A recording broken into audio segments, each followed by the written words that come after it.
Well, gosh darn. How's everybody doing tonight? Take a shot of that chicory coffee. Sure is good.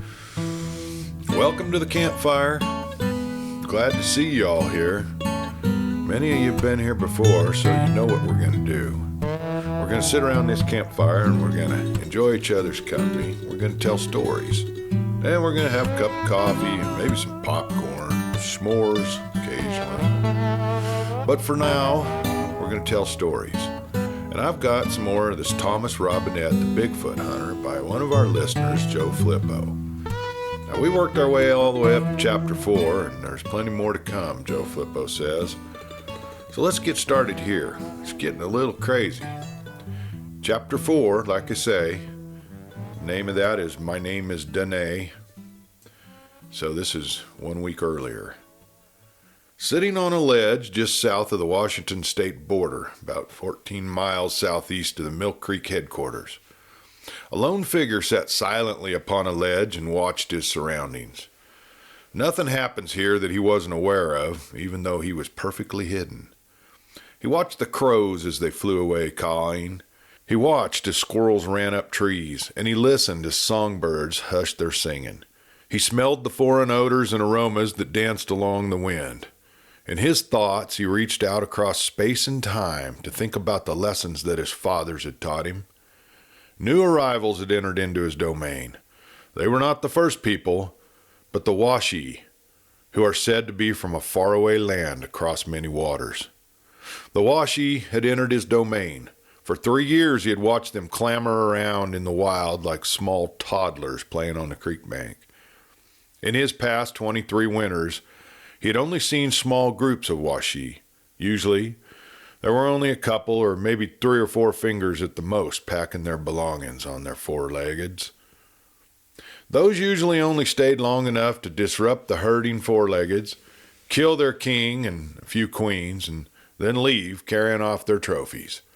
Usually these Washis were quiet and left nothing behind but tiny cylinders of shiny rocks that smelled like a tree and that was stuck by the sky people with light. Those Washis were easier to watch because they didn't put out advanced scouts. Those were usually short-sighted in the land and showed only enough curiosity to learn how to kill the herd kings. These Washi were different from those other ones. This family of Washis took time to look at everything. They picked up rocks, they looked at them for a moment, and then replaced them back where they found them. The females looked at various plants and trees and rubbed sticks on a flat piece of wood. What fascinated him the most was that they had one Washi who stayed ahead of the others. This one was definitely a warrior. He was very aware of his surroundings. On his back, he also carried a thunder limb, similar to those long killers, but he was a very, very dark black. Maybe he let the wood spirits touch his thunder limb to make it stronger, thought the figure. That one ahead of the others should be watched closely. Even though he was much larger than those short, no-haired Washis, he had listened closely to his elders as they talked about the Washis of the past. They weren't his friends. They were violent and unpredictable. They had fierce faces that looked at you like they hated you just for being there. His Da told him that they were monsters.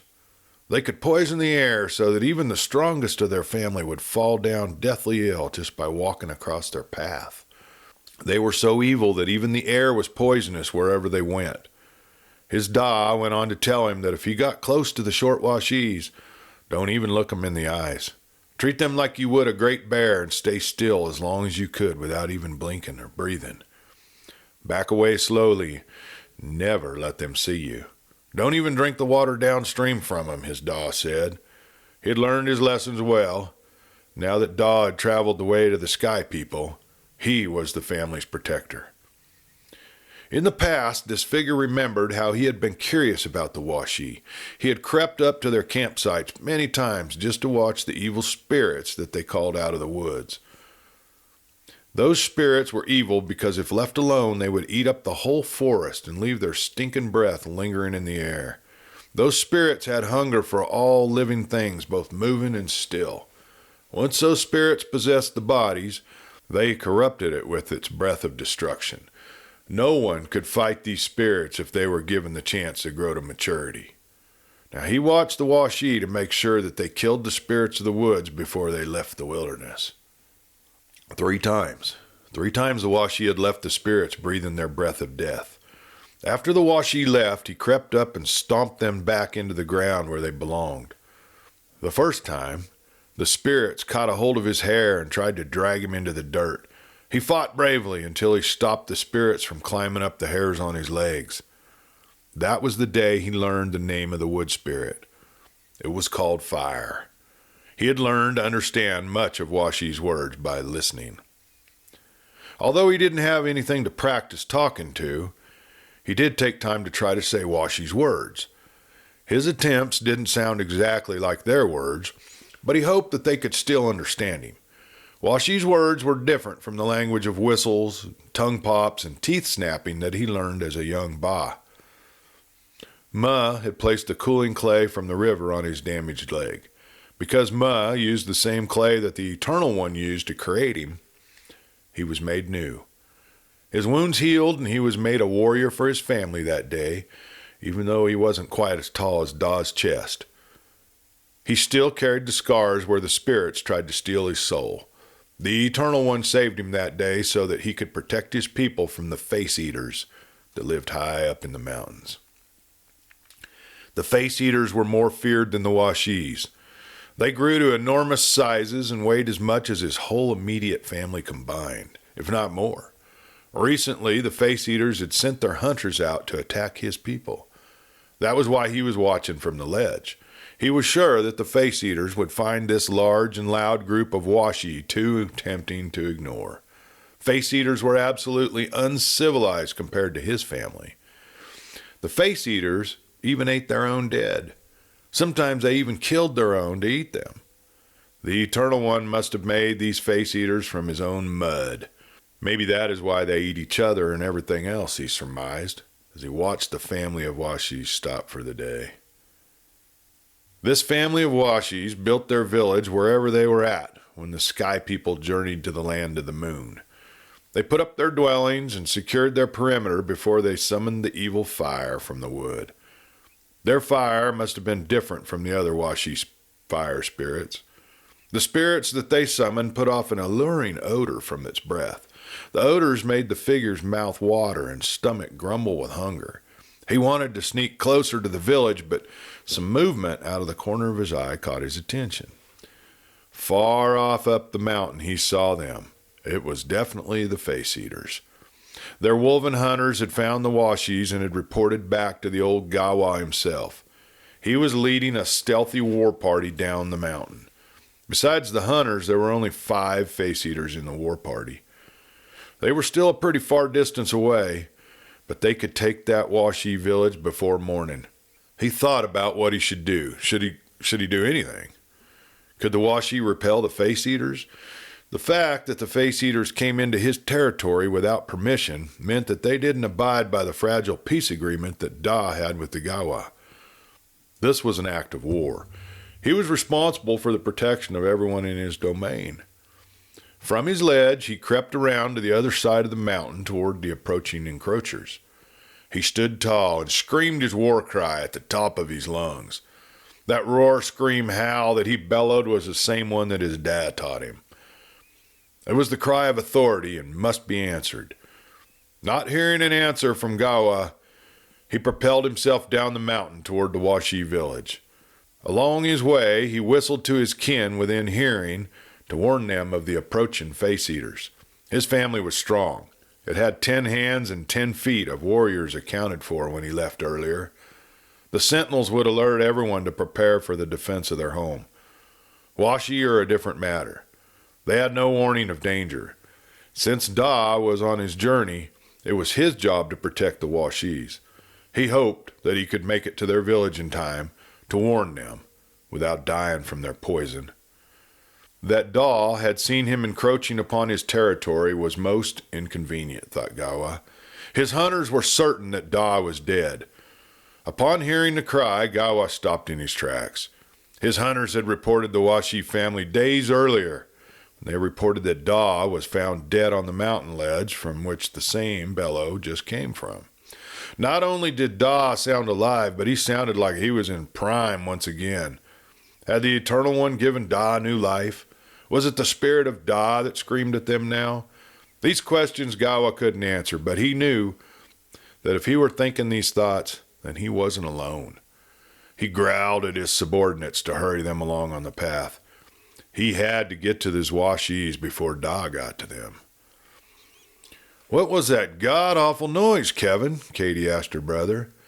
Looking around, she could see that whatever it was had gained the attention of the whole camp. Everyone stopped doing what they were doing and looked up towards the mountain. The noise that they heard was undeniably real, as everyone had heard it at the same time. And to their knowledge, nothing in North America could scream like that. That the lung capacity on that thing must have been incredible was the thought on everyone's mind. The group began hearing a crash coming through the thick underbrush. It was reminiscent of a caterpillar track hoe rolling through the foliage without a motor. About 100 feet from the camp, the crash had stopped. And for a short moment, there was nothing but silence, except for heavy breathing. Something very large was moving in an unimaginable amount of air both into and out to its lungs rapidly. The thick brush was almost black with the descending sunset. The expedition couldn't see anything there. Then they heard a loud crack that sounded like a Louisville slugger hit a grand slam on a nearby tree. The crack was answered by 3 long whistles coming from 3 different directions, different distances. John Wilson, who had entered the camp for the night, was the first man to grab a rifle. His Smith & Wesson 6.5 Creedmoor was already at his shoulder when the other men reached for their firearms. "Request permission to fire, sir," yelled John Wilson. "Hold up until we see what we're trying to kill," yelled back Kevin Sinclair, a breath before Marshal Black could give any command. All around the camp was the sound of rustling steps. The creatures making the steps were not intentionally trying to silence their steps, but they were accustomed to quiet locomotion. Suddenly, but silently, a large figure of a man stood up in the tree line and walked out into the campfire's ring of light. "No hurt me," a deep gravelly voice boomed through the camp. "Danger comes. Gawa comes. Come hear me. Hurry," the figure verbalized. The speaking voice shocked everyone into inactivity. The figure was anxious. "Come hear me," the voice was almost panicked, Katie thought. As they tried to make sense of the implications of a speaking man-ape, who knew at this point, a loud canine-type howl echoed through the wilderness. The figure turned toward the howl and bellowed the same terrifying challenge as before. Everyone was jolted into action when a large wolf-like animal jumped into the light and growled at the large hairy thing that could talk. Without waiting on a firing order, every operative on the security team opened fire as the woven hunters entered the circle of the camp's campfire. Muzzle flashes and firelight illuminated the hunter's eyes with an unnatural-looking amber light. Without hesitation, the Sasquatch leader ripped the bottom jaw off the animal and bashed in its head with its own jawbone. Without further hesitation, he charged into the camp as he heard the thunder limbs begin to thunder.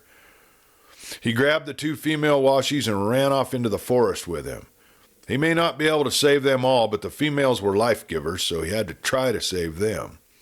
Life-givers received priority over warriors in his culture. As he crashed through the thick foliage, he heard the sound of battle in his ears. Creatures of all kinds were in the grip of conflict. As he ran, he heard his family coming to join the battle. The woven hunters of Gawa were snarling and growling and whimpering as the thunderlimbs made their thunder. Washies were yelling. Then there was the scream of Gawa. The face-eaters had arrived. As the leader entered his domicile, he dropped his precious cargo unceremoniously onto the ground and spoke to his mate instructions to not let them leave. Terror washed across her face as she realized just what her mate had dropped at her feet. For the first time since the grandfathers went into hiding, washies had entered the dwelling where they took refuge from these creatures. The alpha male assured his mate that these washi were different. He reminded her that it was his duty to protect every innocent soul in his domain. Before he could say anything else, the sound of battle echoed up to the stronghold. The terror in the eyes of his mate told him that he was still needed in the battle. So he returned to the fight. Gawa had to be forced back into the mountains where he lived. As he left, he saw Babo enter the cave dwelling. He carried a male washi in both hands, dropped them at the entrance, and turned to follow his eldest brother to the battlefield. "What's your name?" yelled one of the female washis. "Me Done," the figure answered. "Stay here. Danger close." Without another word, Done returned to the battle. As he ran down the slope, he could hear his other brothers, uncles, and cousins howling and roaring in anger or pain. Da had trained Done for this day from an early age. It was why he existed. The protection of the life-givers of his clan was worth sacrificing his life for. This day, Done would know if his Da had trained him in vain or for success. The sounds of the battle between Done's family and the hunter drew close. The wolven hunters were chasing his family home, he thought. Suddenly, the howls were just down the slope. The face-eaters were near. Only the Eternal One could protect them now. He rushed out to join the battle at the base of his cave dwelling. The younger males of his clan were inside to protect the females if it was necessary.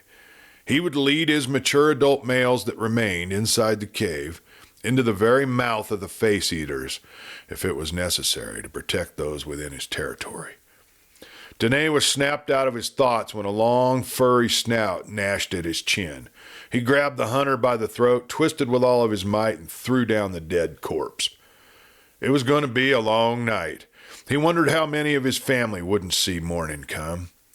Then he felt canine teeth on his shoulder. With a howl and a snarl, he rolled forward and crushed the breath out of his attacker. He immediately grabbed the enemy's jaw, ripped it free from his body, and used the animal's own teeth to rip it apart. He could tell that the face-eaters were winning the battle. His family that wasn't killed or maimed to this point where they couldn't mobilize were slowly fighting and backing their way back up the incline. As a surge of hunters formed a picket line and began working their way up the slope, Done knew that his family was in trouble. Never before has there been this many hunters before a battle with the face-eaters. He turned to see Babu being dogpiled by multiple hunters. As he made his way over to his younger brother, Babu surged up out of the attack, throwing hunters every direction. He grabbed Babu's hand, pointed to the cave opening, and turned to protect his brother's retreat. One after another, he made his way to the family members in the fight. One by one, he covered their retreat. Finally, Dene found himself inside the ring of hunters. As he sang his battle song, he killed his enemies as fast as he could get his hands on them. The surge of adrenaline that flowed through his body made Dene almost invincible. As he brought down one enemy after another, his battle song became stronger and louder. The Eternal One was with him. He could feel his spirit moving alongside of him as he moved. The movements that his dog gave him were all as natural as breathing to him. His actions flowed through the enemies as if he was made of water. Done could feel the power of the Eternal One fill his body as he fought these evil killers. Then, from the back of the battle, he heard the battle cry of triumph coming from the Gawa. Filled with unbridled hatred, Done screamed his fury. Wolven hunters backed away from him. His challenge was to Gawa. Gawa alone could kill him now. As he watched Gawa lumber toward him, with the half-eaten body of a Washi warrior in his hands, his stomach churned with acidic energy. Tonight, the carnage ends. Tonight, Dene kills the oldest of the Face-Eaters' king's sons, or dies trying. This day is the day that Dene had been conditioned for. As he witnessed his da do years ago, today Danawa would stand between his family and destruction. Slowly, Gawa approached. He wasn't alone either. With him were his 4 sons. Reaching down into the pile of dead hunters, Danae ripped the lower jaws off 2 hunters. These were his only weapons against the giant face-eaters. As he began running to meet the giant enemy, Danae began chanting his war song. With each step, he reminded the Eternal One of his honorable acts of bravery. He implored him to search his heart. He shouted that if the Eternal One allowed Gawa to kill his body, his spirit would still fight until the Eternal One said when he had fought enough. Down the slope Danae ran. Just before reaching Gawa, Danae launched himself off a ledge and raised the 2 hunters' jawbones above his head. Gawa was in the middle of a scream when Danae landed a powerful thrust into the back of Gawa's neck. Bones broke with the sound of snapping limbs. The jawbones in Danae's hands had splintered as they entered Gawa's spinal column. The giant's spasms caused the jawbones to be lodged within the gap between the top 2 vertebrae. As Gawa tried to scream in pain, Danae swung around to the front of Gawa and bit into his throat. Using his hands and his teeth, Danae removed Gawa's voice box. As the giant was falling to the ground, Danae jumped to the next face-eater. This one was Gawa's youngest brute. Danae didn't know his name, but he quickly swung his powerful hands and ripped a gaping hole into the face-eater's throat. Terror filled the young face-eater's eyes. At his age, he thought that he was immortal. Death was something that happened to others. Terror filled his heart as he realized that he would never see his ma again. She would be so upset at how he bled all over his clothing. Then the pain surged. The young giant tried to bludgeon Danae with his massive fist, but Danae skillfully avoided each blow. He eviscerated the enemy with both hands as his claws dug into the face-eater's soft underbelly while he slid down to the ground. Great rolls of intestines fell to the ground along with Danae. The screams of the youngest face-eater alerted his older brethren to his demise. Loud screams of surprise and vengeance rang out around Danae as the other 3 face-eaters realized that their massive father and youngest brother were both dead. Danae, soaked in blood, looked like a terrible spirit of death to these 3 face-eaters. The trio charged him from 3 different directions in a blind rage. Because they were all focused upon him, they failed to see their other 2 comrades charging to the same focal point. Before he could do anything but drop to all fours and dive away, the 3 mountains of flesh collided together in a momentous thunder of force, each one hitting the other 2 in the tops of their heads with the top of his head. Danae knew, when they hit, that his jump didn't have the distance to clear the heap of bone and tissue. As the tower of face-eaters fell upon him, he asked the Eternal One to hear his cry and to save his body from death.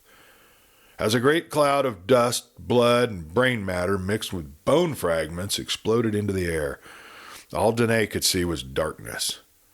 He had to get out from underneath these giants if he was to continue the battle. The crushing weight was as oppressive as the giant's body heat. It was difficult for him to breathe. He had to crawl out before he suffocated. He had to keep the hunters from reaching his family. Danae was slipping into the deep darkness, just like at the back of the cave home. As he fell, he saw a tiny point of light above him. The light grew larger. Suddenly, darkness washed over his psyche like a large crimson tide. Well, there's another good chapter from Joe Flippo, and I think this is going to be a pretty good story. There's a lot of good excitement in this, and what's going to happen next? Well, it's been a pretty good evening around this fire, and we'll like to hear somebody else tell a story, so by golly, if you got one, bring it up, and we'll listen to it. Until then, enjoy your coffee, enjoy the company of others, and be good. And good night. This is Clay Steele.